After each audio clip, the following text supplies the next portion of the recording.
Hey guys, I got a question. I don't understand what the hype is with these things.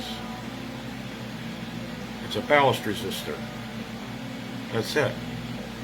One side has a bypass, the other side goes right to the coil for the car to run. There's two wires on one. One is for starting, ignition 1, I believe, and then ignition 2 runs off of the other side from the other wire that goes to this pole. Just because your car doesn't run right doesn't mean that your ballast resistor is bad. I just had a conversation with somebody about these. Basically, all it is it's kind of sort of like a step down. Think of it like a step down transformer, because your points in your coil can't take a full 12 volts all the time. Your coil will get 12 volts on startup. When you let go of the key to the run position, this will drop it down to about 8 or 9 or 10 volts or something. It's lower than 12 volts. I think it's 8 volts, or 8 volts. What happens is this thing gets overheated if you don't run this.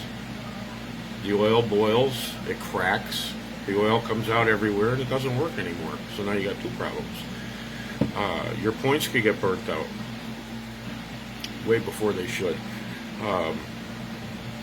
Sometimes if you take your ballast resistor off before you go out and buy one, because everybody seems to think that the problems are always the ballast resistor, which they are not. In 45 years, almost 50 years of running Mopars, I think I went through two, that's it.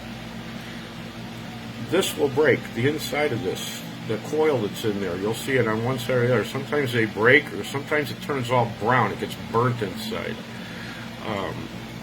If you get stuck on the road and you don't have one, and you got a toolbox like I do, I always carry a toolbox, just carry a little jumper wire like this. And while it's connected, still connected to the car, just jump one side to the other, and that'll put 12 volts to your coil. That way you don't have to have a big long wire to run it from your, starter relay post to your coil. You could run it a short distance like that. I wouldn't keep it that way, because you'll burn out your coil and or your points.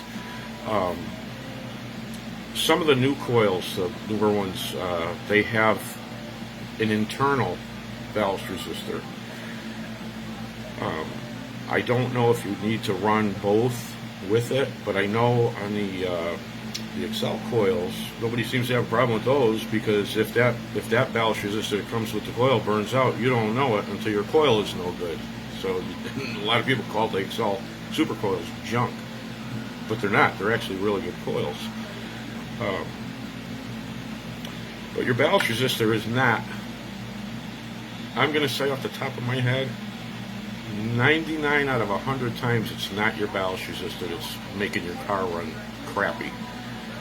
The ballast resistor will work fine, and the other way that you'll know is when you go to start the car, when it's in the start position all the way to the right and it's cranking, it'll start, and then when you let go of the key, it'll die. But if you're ever wondering, you can test. You'll know if your ballast resistor is bad just by that. If you do get stuck again, you can run a jumper wire like this across both posts, and you'll be down the road. But yeah, like I said, I was in a conversation with somebody about ballast resistors, and it's not always the ballast resistor. It's very rare. So just keep it in mind when you start the car. It'll start in the crank position. When you let go of the key for the run position, it'll die. I really don't think that there's any other thing that the ballast resistor will do or not do if it's bad. So before you go just throwing parts and assuming immediately that it's the ballast resistor, it's probably not. But that's it. I just again, I was talking to somebody about ballast resistors today, and I just thought I'd throw this up for anybody that might need it. But thanks for watching, guys. See ya. Talk to you again.